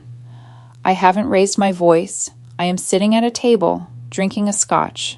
You are wearing a costume designed to draw attention, Aunt Helen hissed, stepping forward. Look at you, parading around in a man's uniform, showing off those trinkets. Greg told you it wasn't appropriate. It is an authorized dress uniform, Aunt Helen, I replied softly, feeling the cold, familiar armor of military discipline slide into place. I wasn't their punching bag anymore. I wasn't the frumpy teenager they could bully at Thanksgiving. And Greg is not my commanding officer. In fact, Greg is significantly lower in the chain of command than I am. He had no authority to give me any directives regarding my uniform. You're lying, Chloe shrieked, the bridezilla finally breaking through the facade of elegance. Greg is an officer. He went to college. He's a captain. You're just Claire. You couldn't even afford to go to a real school. You had to go to that free military camp in New York. I let out a slow, quiet breath. That free military camp in New York, West Point, the United States Military Academy. It was almost laughable how willfully ignorant they were. Chloe, I said, dropping my tone to the absolute freezing point. The authority in my voice hit the marble walls and bounced back, instantly silencing her tantrum. I am a major in the United States Army. I command a battalion of intelligence analysts. I hold a top-secret clearance that requires a polygraph to maintain. The trinkets on my chest are medals awarded for valor in combat, a combat zone where people died. Do not speak to me about things you cannot possibly comprehend. Aunt Helen gasped, offended by the sheer bluntness of my reality. How dare you speak to my daughter that way on her wedding day? You are jealous. You've always been jealous of Chloe's beauty, of her grace, of her successful husband. I am not jealous of Greg, I said, looking at Chloe with a mixture of pity and steel. I pity him. He is a small, insecure man who needs to tear down other people to feel powerful. He lied to you about my rank because he was too arrogant to ask and too fragile to accept the truth. And today, his brigade commander saw exactly what kind of man he is. Greg is a hero, Chloe sobbed, tears finally spilling over her heavy mascara. Greg is a logistics planner who has never left the continental United States. I corrected her gently. It wasn't an insult, it was a fact, but to them, facts were offensive. There is honor in logistics, but there is no honor in lying to your bride, and there is no honor in disrespecting a superior officer to stroke your own ego. I walked past them, moving to the marble sink. I turned on the gold faucet, washed my hands with methodical precision, and dried them on a monogrammed towel. I looked at their stunned, furious faces in the massive vanity mirror. I am going to go back out there, I said to the mirror. I am going to finish my drink. I am going to congratulate your father, and then I am going to leave. I will not be attending the farewell brunch tomorrow. Have a beautiful life. Chloe. I turned and walked out of the bathroom, leaving the bride and her mother suffocating in the toxic cloud of their own ruined illusions. The coastal air of Newport the next morning was crisp and brutally bright. The Hawthorne Estate gardens were set up for a lavish farewell brunch. Long tables with pristine white linens were laden with carving stations, an omelet bar, and towers of fresh pastries. Waitstaff moved quietly, pouring mimosas into crystal flutes for the bleary-eyed guests who were slowly emerging from their hotel rooms. I had lied to Chloe in the bathroom. I hadn't skipped the brunch. I wasn't going to give them the satisfaction of thinking they had driven me away. I retreat for no one.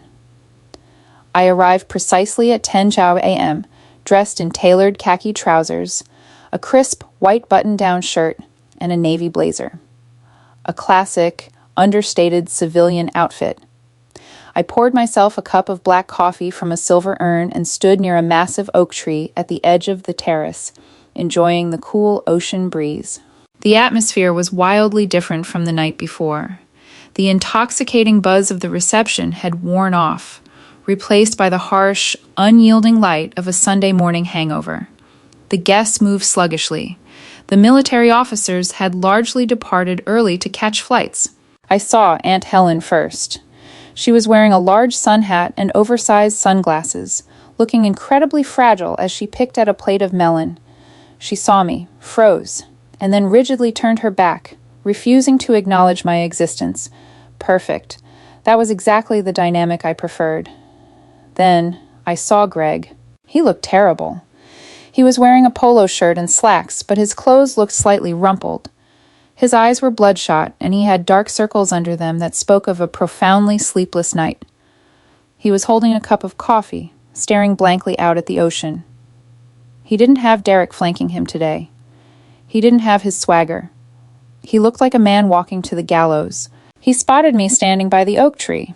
He hesitated, his jaw clenching, warring with his own shattered pride. But desperation is a powerful motivator. He took a deep breath, squared his shoulders, and walked over to me. "Claire," he said, stopping a respectful distance away. His voice was hoarse. "Captain," I replied, taking a sip of my coffee. I didn't offer a smile. I simply waited. He looked around nervously, ensuring no one was close enough to hear us. "Look, I need to talk to you about last night. I believe everything that needed to be said was addressed by Colonel Sullivan. Greg—" "No, listen to me," he pleaded, taking half a step closer. The arrogant sneer was entirely gone, replaced by genuine panic. "I screwed up. I know I screwed up. I made an assumption, and I was entirely out of line. I was a jerk. I'm sorry." "You aren't sorry you were a jerk. Greg," I stated clinically, dissecting his apology. "You are sorry that the person you were a jerk to turned out to be a field-grade officer, and you are terrified because your brigade commander caught you in the act." Greg flinched. He looked down at his coffee cup. "Fine, you're right. I'm terrified. Look, Claire, I just got my orders for my next assignment. I'm PCSing to Fort Stewart next month. 3rd Infantry Division. I'm supposed to take command of a headquarters company there." Company command. It was the crowning achievement of a captain's career, the block they had to check to ensure a promotion to major down the line. To lose a command queue, or to be relieved of command, was effectively a career death sentence. "Congratulations," I said flatly. "Colonel Sullivan knows the brigade commander at Fort Stewart," Greg said, his voice dropping to a desperate whisper. "They served together in Iraq. If Sullivan makes a phone call, if he tells them what I did yesterday, what I said to you, they could pull my command before I even arrive. They could flag my file. That is the nature of the officer corps. Greg," I said, "reputation is currency. Character is evaluated constantly." "Please, Claire." Greg looked up at me, his eyes wide and pleading. He was actually begging. "We're family now. I'm asking you, as family, don't push this. Don't let Sullivan destroy my career over one stupid mistake at a wedding. If you just tell him you accept my apology, that it was a misunderstanding, he'll let it go."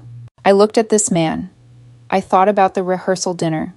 I thought about him mocking me in front of his friends, calling me a pencil pusher, ordering me to strip off my uniform because I wasn't aesthetic enough for his wife's photos. I thought about how he would treat an actual junior enlisted soldier in his company who made a mistake. I took a slow, deliberate sip of my coffee. "I'm not going to speak to Colonel Sullivan about you, Greg," I said quietly. A wave of profound relief washed over his face. His shoulders slumped. "Thank you. Oh my God, thank you. Claire, I swear, I owe you." "I'm not going to speak to him," I interrupted, my voice sharpening into a blade, "because I don't need to. Colonel Sullivan will do exactly what he believes is right for the Army.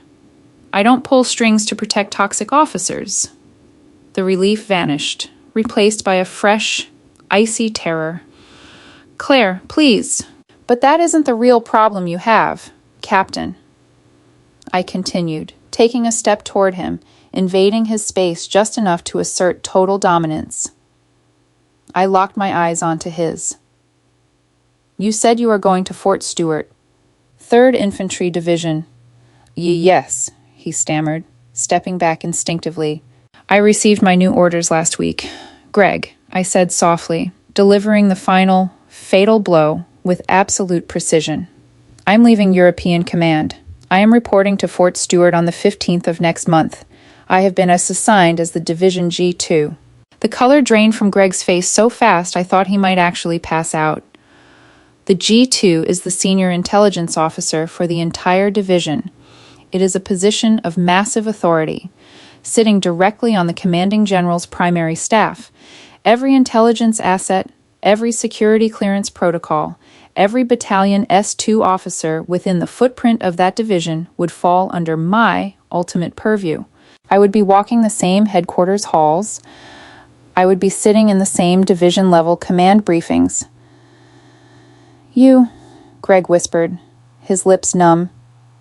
You wanted to show me how a real officer operates. Greg. I smiled. It was a terrifying, cold smile. Well, it looks like you're going to get your chance to show me every single day. I look forward to seeing your operational readiness reports. Captain, I expect excellence. I didn't wait for him to respond. There was nothing left for him to say. His entire world had just collapsed around him. I turned away from the groom, walked over to a nearby table, and set my empty coffee cup down with a soft click. I looked out over the sprawling green lawns of the estate, the blue ocean glittering in the distance. The weekend was over. The battle was won without a single shot fired. I walked down the gravel driveway toward my rental car, my head held high, leaving the ruins of their arrogance far behind me. The military had taught me how to survive in the most hostile environments on Earth. A Newport wedding, as it turned out, was just another deployment, and I always complete the mission. Fort Stewart, Georgia, in the dead of August, is less of a military installation and more of a geographical pressure cooker. The air doesn't just hang, it actively suffocates you. It smells of baked pine needles, diesel exhaust from the motor pools, and the undeniable, heavy scent of southern humidity. Coming from the crisp, cool air of European Command in Germany, stepping off the plane in Savannah was like walking directly into the mouth of a blast furnace. But to me, the heat wasn't oppressive. It was the smell of a new mission. I took command of the G2 office for the 3rd Infantry Division on a Tuesday. The division headquarters, a massive, imposing brick structure, hummed with the ceaseless, frantic energy of an active-duty combat element preparing for deployment readiness cycles. My office was located inside the SIF, the Sensitive Compartmented Information Facility.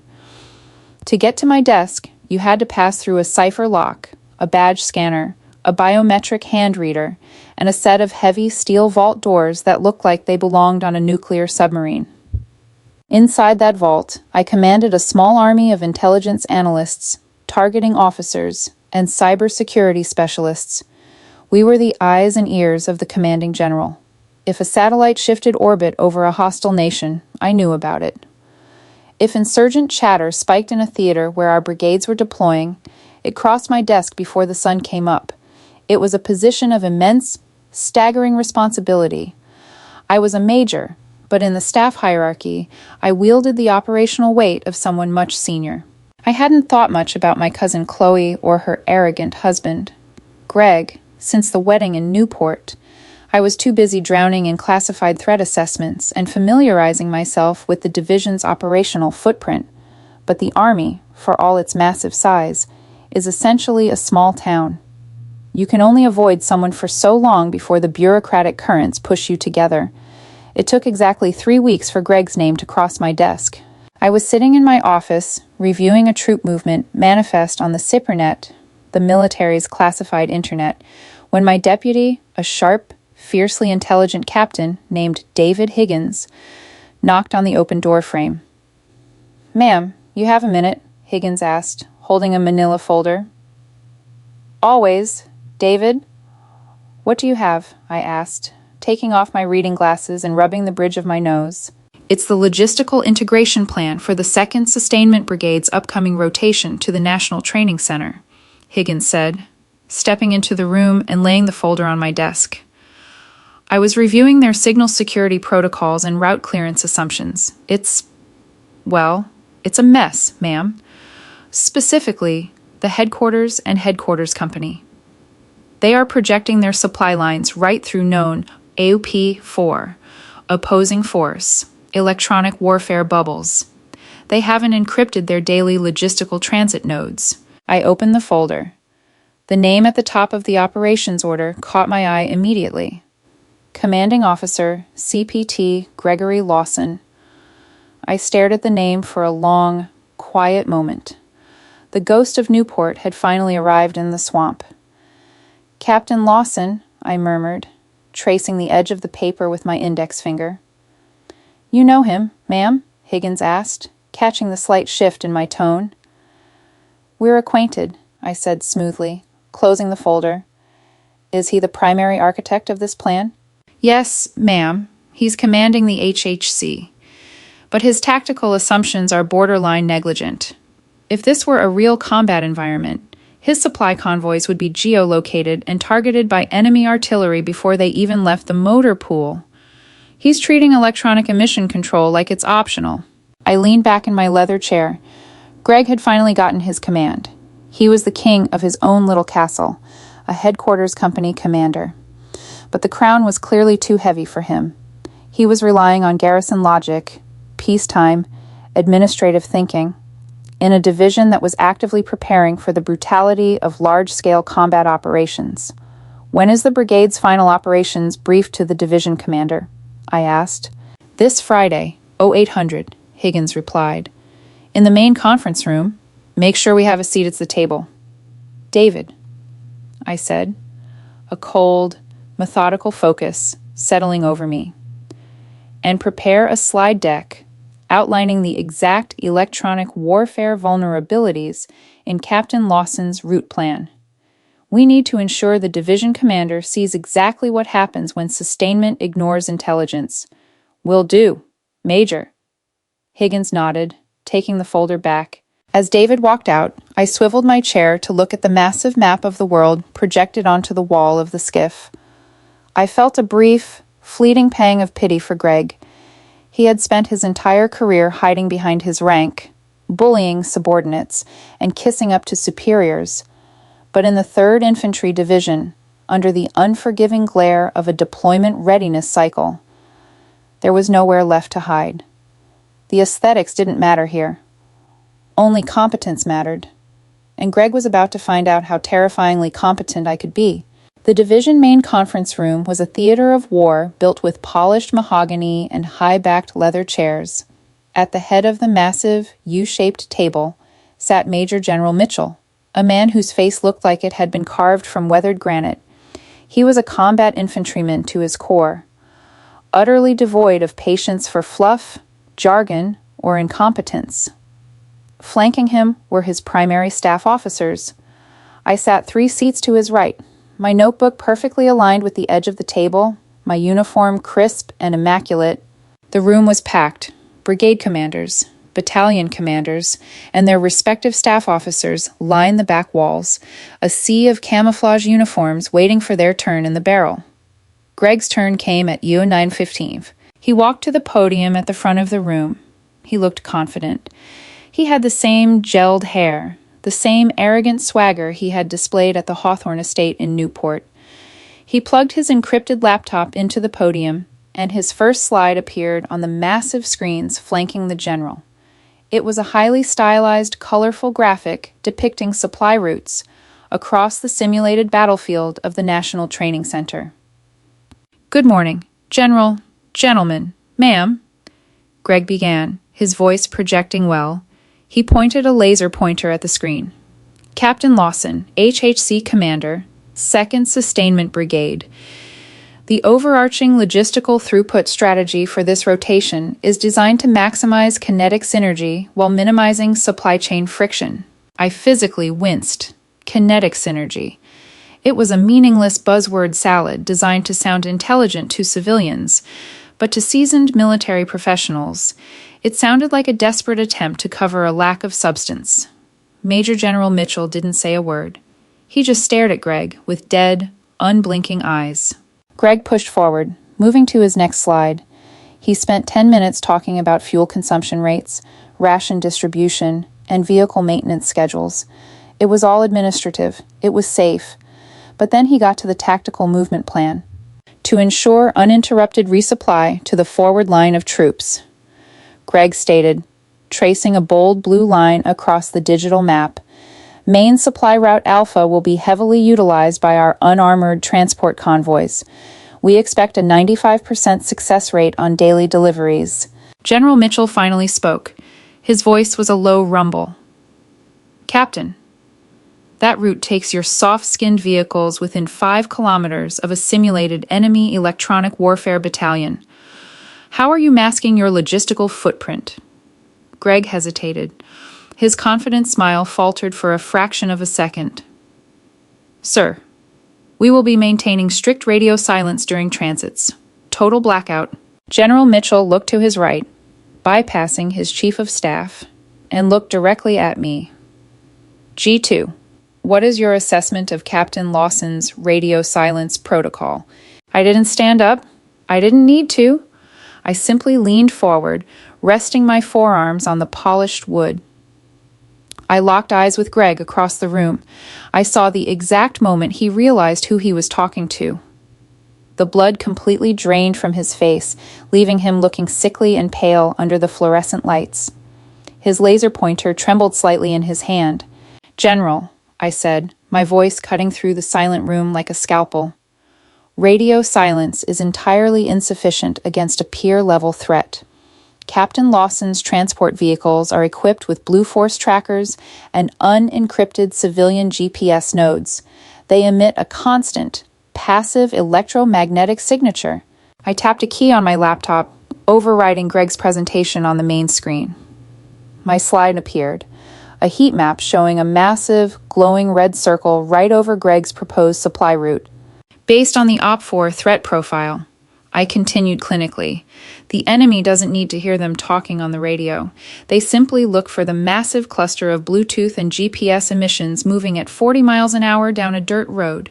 According to my models, if Captain Lawson executes this route as planned, his entire logistical convoy will be identified, targeted, and destroyed by simulated long-range artillery within 14 minutes of leaving the wire. His 95% success rate is mathematically impossible. The silence in the room was absolute.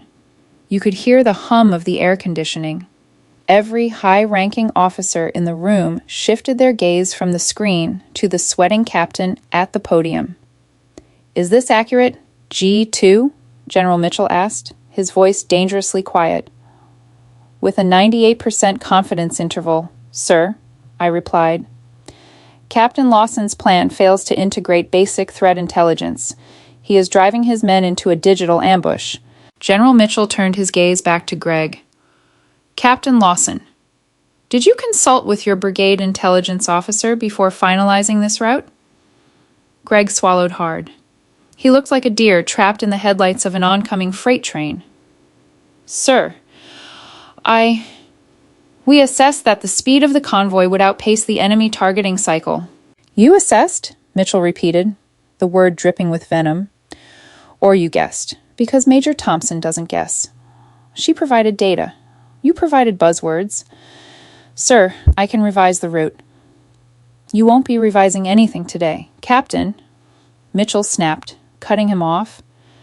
Your brigade commander will be revising it, because I am not sending thousands of my soldiers into the box with a supply line managed by an officer who doesn't understand modern electronic warfare. Sit down. It was a public, brutal execution of a junior officer's credibility. Greg unplugged his laptop with shaking hands. He couldn't look at me. He couldn't look at anyone.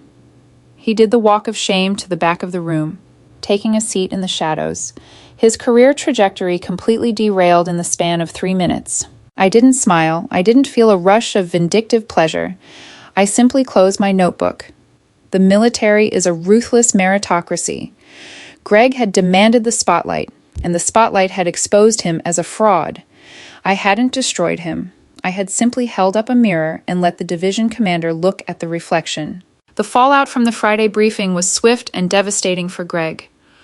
In the Army, when a general officer publicly loses faith in a commander, the blood in the water attracts sharks. His brigade commander, terrified of looking incompetent by association, ordered an immediate deep dive inspection into Greg's headquarters company. What they found wasn't just a lack of tactical knowledge, it was a systemic failure of leadership. 3 weeks later, David Higgins walked into my SIF office and quietly shut the door behind him. He looked serious. "Ma'am, I thought you should hear this before the rumor mill gets a hold of it." Higgins said, "Go ahead." "David, the 2nd Sustainment Brigade just initiated a 15-6 investigation into Captain Lawson," Higgins reported. "They conducted a command climate survey in his company last week. The results were catastrophic. Over 80% of his enlisted soldiers reported a hostile work environment, extreme toxicity, and favoritism. On top of that, during a routine layout, they found over $50,000 in missing sensitive items, night vision goggles, encrypted radios. Gone." I let out a slow, heavy breath. A bad plan at a briefing is embarrassing. Missing sensitive items and a mutinous command climate is a career ender. "Are they relieving him of command?" "Yes, ma'am." Higgins nodded. "The brigade commander is signing the relief for cause paperwork this afternoon. He's being temporarily reassigned to the brigade staff as an assistant planner while the investigation plays out. But honestly, he's done. He'll be lucky if he avoids a court-martial." "Thank you for the update, David," I said. When he left, I looked out the narrow, reinforced window of my office. The Georgia heat was still shimmering off the asphalt of the parking lot. Greg had built his entire identity on the illusion of superiority. He had mocked me in Newport for being frumpy and rough around the edges, mistaking his polished civilian aesthetics for actual military grit. Now, the facade had crumbled. The tragedy of it all wasn't just professional, it was deeply personal. A few days later, I was walking through the post exchange, the on-base shopping mall, picking up some dry cleaning, when I heard a familiar, panicked voice. "Claire," I turned around. It was Chloe. She looked entirely out of place amidst the soldiers in combat uniforms and tired spouses wrestling with toddlers. She was wearing a designer summer dress and expensive sunglasses, but the immaculate, pristine aura she carried in Newport was gone. Her hair was pulled back in a messy ponytail, and her eyes were red-rimmed. She looked exhausted. She practically ran up to me, grabbing my forearm. "Claire, please, I need to talk to you." I gently disengaged her hand from my arm. "Hello, Chloe. It's a surprise to see you on post, usually. The spouses avoid the PX on payday weekends." "I don't care about the PX," she said, her voice frantic, bordering on hysterical. "It's Greg. Claire, you have to do something. They took his company away. They put him in some windowless basement office. He comes home every night and just stares at the wall. He's talking about resigning his commission." "I am aware of Captain Lawson's situation," I said, keeping my tone perfectly neutral. "You did this," Chloe hissed, though she kept her voice low, terrified of drawing attention. "You ruined him in that briefing. You humiliated him in front of the general, just like you humiliated us at the wedding. You did this out of spite."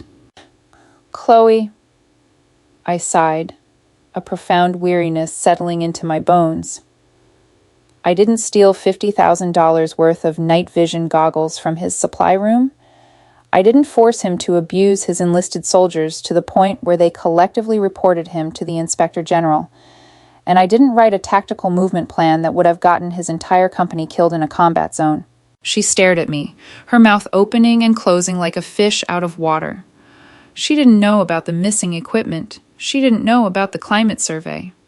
Greg had lied to her, painting himself as the victim of a vindictive cousin rather than facing his own staggering failures. He didn't tell me about the equipment, she whispered, the fight draining out of her instantly. He is a toxic leader. Chloe, I said gently, offering the only piece of truth I could give her. The army eventually weeds out people who wear the uniform just for the applause. He isn't a victim. He is simply facing the consequences of his own arrogance. But what am I supposed to do? She cried, a tear finally escaping and running down her cheek. We live in a miserable little rented house in Hinesville. My mother won't stop calling me, asking when Greg is going to be promoted to major. All his friends from college are making 6 figures on Wall Street, and I'm stuck in this swamp, married to a disgraced captain. This isn't the life I signed up for. And there it was. The brutal, unvarnished truth. She hadn't married a soldier. She had married a status symbol. And now that the symbol was tarnished, she wanted a refund. I can't fix your marriage, Chloe, I said softly. And I cannot save Greg's career. Only he can do that, by taking responsibility. I suggest you go home and have a very honest conversation with your husband. I didn't wait for her to respond. I turned and walked toward the exit, the sliding glass doors opening to let in a blast of the humid Georgia heat. I got into my car, turned the key, and let the air conditioning wash over me. I looked at myself in the rearview mirror. I saw the short hair, the faint scar on my jawline, the tired lines around my eyes. I was exactly who I had always been, Major Claire Thompson. I didn't need the applause of a ballroom, and I didn't need the validation of people who judge the world entirely by its cover. I put the car in drive and headed back to the skiff. The mission, as always, was waiting. The bureaucracy of the United States Army is a slow, grinding machine. But when it catches the scent of blood, its gears turn with terrifying efficiency. The 15-6 investigation into Captain Gregory Lawson began as a simple inquiry into toxic leadership and a few missing pieces of serialized equipment. It was supposed to be a career ender, but a quiet one. A quiet administrative discharge, a shameful exit through the back door. But Greg couldn't just take the loss. His ego wouldn't let him. And that was his fatal mistake. 2 weeks after my encounter with Chloe at the PX, the heavy steel vault door of my SIF buzzed open. I was deep in a classified read-ahead packet for an upcoming deployment to Eastern Europe, surrounded by empty coffee cups and topographic maps. My deputy, Captain Higgins, walked in, followed closely by a man wearing a dark civilian suit. The civilian suit is a rarity inside the division headquarters, and it usually means one of 2 things: a defense contractor with something expensive to sell, or a federal agent with a warrant. The man flashed a gold badge hanging from his belt. Major Thompson, I'm Special Agent Thomas Weaver, Army Criminal Investigation Division, CID, Agent Weaver, I said, closing the classified folder on my desk and locking it in my top drawer. I gestured to the leather chair opposite my desk. Have a seat. What brings CID into the G2 vault? Weaver sat down. He was a man with tired eyes, a meticulously trimmed mustache, and the wearied demeanor of someone who spent his life cleaning up the messes made by supposedly honorable officers. He opened a thick black binder. I'm here regarding the ongoing investigation into Captain Gregory Lawson, former commander of HHC, 2nd Sustainment Brigade, Weaver said, his voice a low, gravelly hum. During the course of the 15-6 investigation, the brigade commander ordered a wall-to-wall inventory of Lawson's supply room. As you may have heard, they came up short on serialized gear. Specifically, 20 sets of PVS-14 night vision goggles and a dozen encrypted Harris radios. I was briefed, I nodded, leaning back in my chair. $50,000 in sensitive items. I assumed it was gross negligence. A failure to conduct physical layouts. That's what we thought, too. Weaver sighed, rubbing his jaw. Until yesterday. We executed a search warrant on a pawn shop and a military surplus store just outside the gates in Hinesville. We recovered 12 of the missing PVS-14s. The owner flipped immediately. He pointed us directly to Lawson's supply sergeant, a staff sergeant named Miller. I narrowed my eyes. A supply sergeant fencing military gear off-post was unfortunately not unheard of, but it was a massive felony. And how does this implicate Captain Lawson, Agent Weaver? Was he taking a cut of the profits? No. Weaver shook his head. Lawson is too self-absorbed and, frankly, too dense to orchestrate a black market fencing ring. But he is a coward. When the 15-6 investigation was announced, Lawson realized he hadn't done a physical layout of his supply room in 6 months. He had just been blindly signing the monthly inventory sheets that Staff Sergeant Miller put on his desk so he could leave early on Fridays and play golf with the battalion executive officer. I felt a cold pit form in my stomach. The sheer stupidity of it was staggering. He blindly signed for sensitive items?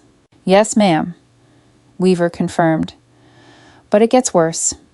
When Lawson realized the brigade commander was coming down to inspect the vault, he panicked. He knew he'd be crucified for negligence.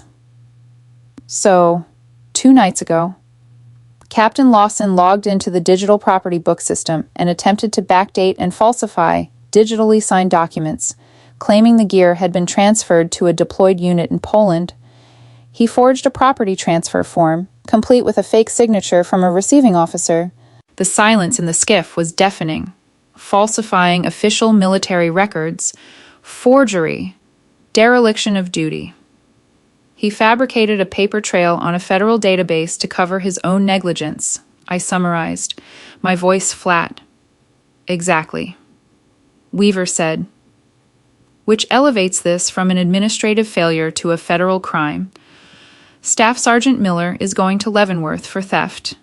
Captain Lawson is facing a general court-martial for conduct unbecoming an officer, dereliction of duty, and forgery. Why are you bringing this to me, Agent Weaver? I asked. Because the forged transfer documents claim the gear was sent to a military intelligence battalion operating under your division G2 umbrella in Poland, Weaver explained, handing me a printed sheet of paper. I need you to officially verify that your subordinate units never received this equipment, and I need access to your SIPRNet logs to prove that Lawson never communicated with your theater commanders regarding a property transfer. I took the paper. I looked at the sloppy, panicked digital signature Greg had tried to fake. It was the desperate act of a man watching his perfectly curated, aesthetic life burn to the ground. Higgins, I called out to my deputy, who was standing quietly by the door. Pull the CPR logs for the last 90 days. Cross-reference all property transfers for the Poland deployment. Give Agent Weaver everything he needs to bury this. Yes, ma'am, Higgins said, immediately moving to his terminal. I handed the paper back to Weaver. You'll have your proof by the end of the day. Agent... Thank you, Major. Weaver stood up, closing his binder. It's a shame. The guy had a pristine dress uniform, looked like a recruitment poster. Too bad there wasn't an actual soldier underneath it. When Weaver left, I turned back to my desk. I remembered Greg standing in the bridal suite in Newport, adjusting his cuffs, telling me that the uniform commands respect. He had demanded respect without doing the work to earn it. And now, the institution he had used as a prop was going to lock him in a cage. 3 days later, the news of Greg's impending court-martial broke across the division. He was officially placed under arrest, confined to his quarters on post, stripped of his command, and assigned a military defense attorney. The charges were severe enough that a conviction would guarantee his dismissal from the service and time in a federal military prison. I had largely put the matter out of my mind, focusing on a sudden spike in signal intelligence coming out of the Baltic Sea. When my desk phone rang, it wasn't the secure line, it was my external, unclassified number. Major Thompson, I answered, my eyes still glued to a satellite thermal image on my monitor.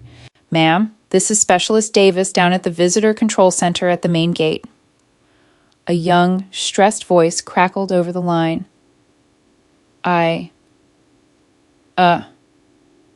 have a civilian here who is demanding to speak with you. She's causing a significant disturbance, ma'am. I frowned. A civilian? Did she give a name? She says she's your aunt. Ma'am, a Mrs. Helen. I can't pronounce the last name. She's threatening to call her congressman if we don't let her onto the installation. She says she needs to speak to the base manager about a terrible misunderstanding regarding Captain Lawson. I closed my eyes and pinched the bridge of my nose. The base manager. She actually thought the commanding general of an armored infantry division was a regional retail manager. Keep her at the VCC. Specialist, I ordered. Do not issue her a visitor pass under any circumstances. I will be down there in 10 minutes. I grabbed my patrol cap and drove my unmarked government sedan down to the main gate. The Fort Stewart Visitor Control Center is a drab, cinder block building filled with hard plastic chairs, vending machines, and the constant hum of background checks being run. When I walked through the double glass doors, I spotted her immediately. Aunt Helen was wearing a Chanel tweed blazer, pearl earrings, and a silk scarf. She looked like she had just stepped off a yacht in Martha's Vineyard, standing in stark, absurd contrast to the tired soldiers and local delivery drivers waiting in line. She was leaning over the main counter, aggressively waving a manicured finger in the face of a bewildered 19-year-old military police private. I don't think you understand who my husband is. Helen was practically shouting, her voice echoing off the cheap linoleum floor. He is a major donor to the senator's re-election campaign. I demand to see the man in charge of this camp. My son-in-law is a captain. Aunt Helen, I said, my voice cutting through the noise with the sharp, practiced volume of an officer. Helen spun around. When she saw me in my duty uniform, the camouflage OCPs, my combat boots laced tight, the black oak leaf pinned to the center of my chest, her face contorted into a mask of pure, desperate fury. She abandoned the poor private at the desk and marched over to me, the heels of her expensive shoes clicking aggressively on the floor. "Claire," she hissed, grabbing my forearm. "Thank God. Tell these rent-a-cops to let me in. I need you to take me to the general immediately." I calmly reached down, peeled her fingers off my uniform, and took a step back, establishing a rigid physical boundary. "You are not going to see the general, Helen. You are not coming onto this installation. What are you doing in Georgia?" "What am I doing?" she shrieked, her composure shattering entirely. "My daughter called me sobbing hysterically. Greg is under house arrest. Some ridiculous military police came to their house and took his computer. Chloe is falling apart. Claire, they are trying to ruin Greg's career over some missing flashlights or something." They were night vision goggles. "Helen," I corrected her, keeping my voice cold and even. "And he is under arrest for forgery, dereliction of duty, and falsifying federal documents. He committed a felony." "It's a misunderstanding," Helen insisted, her eyes wild with denial. "Greg is a good boy. He comes from a good family. He plays golf at our country club. He is an officer. This is just bureaucratic red tape, and you know it. I know you're still bitter about the wedding, Claire, but you are a major. You have influence. You need to go into that general's office and tell him to drop this nonsense right now." I stared at her. It was a profound, almost sociological fascination.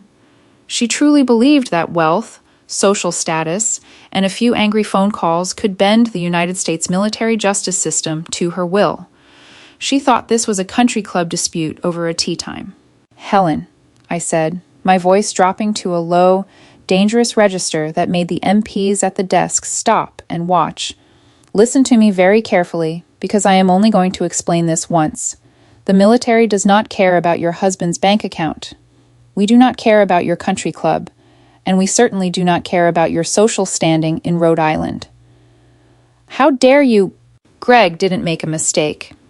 I cut her off, my tone absolute and unforgiving. He lied. He forged documents to cover up his own incompetence. He proved that he cannot be trusted with the lives of American soldiers or with the equipment purchased by the American taxpayer. In this world, that is the ultimate sin. Helen's mouth fell open, her chest heaving. You vindictive little girl. You're enjoying this. You planned this. I didn't plan his incompetence. Helen, I simply stopped pretending it didn't exist. I said, there is no manager for you to speak to. Greg is going to face a court-martial. If he is found guilty, he will be stripped of his rank, he will be dismissed from the service in disgrace, and he will go to a federal prison. That is the reality. No amount of money or yelling at teenage guards will change it. The reality finally hit her. The impenetrable armor of her high society entitlement cracked, and underneath, there was just a terrified, powerless woman. Her shoulders slumped. The fierce anger in her eyes was replaced by a hollow, vacant shock. Chloe, Helen whispered, her voice trembling. Chloe can't be married to a convict. The scandal. Our friends. Then I suggest you go to their off-post housing, pack your daughter's bags, and take her home to Newport, I advised coldly. Because the Captain Lawson she married no longer exists. If he ever did. I didn't wait for her to argue. I turned my back on my aunt, walked over to the MP desk, and looked at the young specialist. Specialist, I said clearly. This civilian is denied entry to Fort Stewart. If she attempts to bypass the gate, you will detain her, place her in zip ties, and charge her with trespassing on a federal installation. Am I clear? Crystal clear. Major, the specialist replied, snapping upright. I walked out the glass doors, the heavy, humid Georgia air wrapping around me. I didn't look back. Aunt Helen had spent my entire life trying to make me feel small. But standing on the pavement of the fortress, I helped command. I had never felt taller. The wheels of military justice finally caught up to Greg in late November. The heavy, suffocating heat of the Georgia summer had faded into a cool, overcast autumn by the time the general court-martial convened. The courtroom at Fort Stewart was a stark, wood-paneled room, devoid of any civilian warmth. It was a place designed solely for the dispensing of cold, procedural truth. The military panel, the equivalent of a civilian jury, composed of officers senior in rank to the accused, sat in the jury box, their faces impassive masks of discipline. I was subpoenaed by the prosecution, specifically the Judge Advocate General, JAG, prosecutor, a razor-sharp lieutenant colonel named Vance. No, let's call him Lieutenant Colonel Harrison. Harrison needed me to establish Greg's state of mind and his utter lack of tactical competence leading up to the forgery. Using the disastrous Friday stand-down briefing as the catalyst for Greg's panic, I sat on a wooden bench in the hallway outside the courtroom, waiting for the bailiff to call my name. I wore my Army service uniform, every ribbon, every badge, and my oak leaves polished to perfection. When the heavy oak doors opened, the bailiff nodded to me. Major Thompson, they are ready for you. I walked into the courtroom. My boot steps echoed sharply on the hardwood floor. I marched to the center aisle, stopped in front of the judge, a full colonel with a face like a dried riverbed, and rendered a crisp salute. The judge returned it. Take the stand. Major, the judge instructed. I sat in the witness box, placing my hands squarely in my lap. I looked across the room at the defense table. Greg looked like a ghost. He was wearing his ASU, but the confident swagger was completely eradicated. His face was gaunt, his eyes hollow and dark. He sat rigidly next to his defense attorney, staring at his hands. He didn't have his captain's bars anymore. He had been administratively reduced in rank pending the trial, though the uniform still fit perfectly. It was the only perfect thing left about him. Chloe was sitting in the gallery directly behind him. She looked utterly exhausted. Aunt Helen was conspicuously absent, likely unable to bear the social humiliation of attending a criminal trial. Lieutenant Colonel Harrison walked to the podium. Major Thompson, for the record, please state your current billet. I am the G2, Senior Intelligence Officer for the 3rd Infantry Division, Fort Stewart, Georgia. I replied, my voice projecting clearly to the panel. Harrison spent the first 20 minutes establishing my credentials. He had me list my deployments, my combat commendations, and my specific expertise in logistics intelligence integration. He was painting a picture for the jury, a highly decorated, flawless field-grade officer contrasting against the incompetent junior officer sitting at the defense table. Major Thompson, Harrison continued, holding a printed transcript. I direct your attention to the division briefing that took place on August 22nd. You were present when the accused, Captain Lawson, presented his logistical movement plan, correct? I was. Can you describe the tactical validity of his plan? It had zero tactical validity, sir. I answered without hesitation. It ignored basic electronic warfare doctrine. Executing his plan would have resulted in the simulated destruction of his entire convoy within minutes. It demonstrated a profound lack of basic operational competence. Greg flinched at the defense table, his head dropping slightly. And how did the commanding general react to this presentation? Harrison asked. Major General Mitchell publicly reprimanded Captain Lawson and ordered his brigade commander to intervene. I stated, Thank you. Major, prosecution passes the witness, Greg's defense attorney, an energetic civilian lawyer Greg's family had hired at enormous expense, stood up and practically sprinted to the podium. His name was Mr. Sterling. No forbidden names. His name was Mr. Davis. Major Thompson. Mr. Davis smiled, a slick, practiced expression. You painted quite a damning picture of my client's competence, but isn't it true that you hold a personal bias against Captain Lawson? Objection. Harrison called out lazily from his desk. Relevance. Goes to the credibility of the witness, Your Honor. Davis countered. Overruled. You may answer the question. Major. The judge said, I looked at the civilian lawyer. I do not hold a personal bias. Mr. Davis, I evaluate officers based on their performance, not their personality. Oh, really? Davis leaned on the podium. Isn't it true that you and Captain Lawson had a public altercation at a family wedding just a few months prior? Isn't it true that you are the cousin of his wife, and there is documented bad blood between your families? You embarrassed him at his own wedding, and then you used your position as G2 to humiliate him in front of the general, driving him to a state of panic. Davis thought he had found the silver bullet. He thought exposing the family drama would make me look vindictive, creating reasonable doubt about Greg's state of mind. I didn't blink. I didn't get angry. I simply let the silence hang in the courtroom for 3 seconds before I spoke. Mr. Davis, I said, my voice cold, calm, and utterly devastating. Captain Lawson and I had a disagreement at his wedding because he ordered me not to wear my uniform, assuming I was enlisted and therefore an embarrassment to his photos. Colonel Sullivan, his brigade commander, intervened and corrected his behavior. That was the end of the interaction. I turned my head slightly, addressing the panel of high-ranking officers in the jury box directly. My assessment of Captain Lawson's tactical plan on August 22nd was based purely on electromagnetic emission data and OP4 threat models.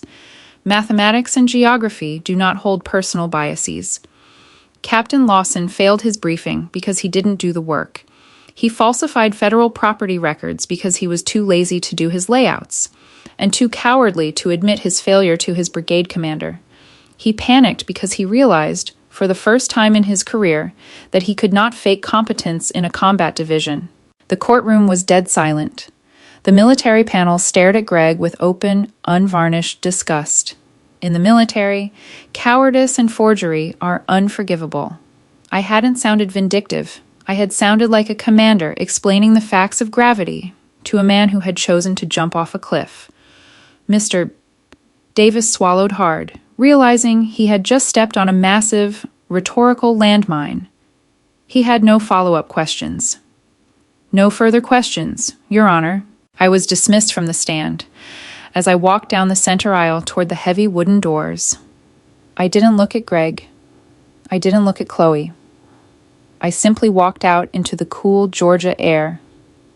2 days later, the verdict was delivered, guilty on all charges, Captain Gregory Lawson was sentenced to be dismissed from the armed forces, a punitive discharge equivalent to a dishonorable discharge for officers. He was also sentenced to 18 months confinement in the United States Disciplinary Barracks at Fort Leavenworth, Kansas. The aesthetic was finally permanently broken.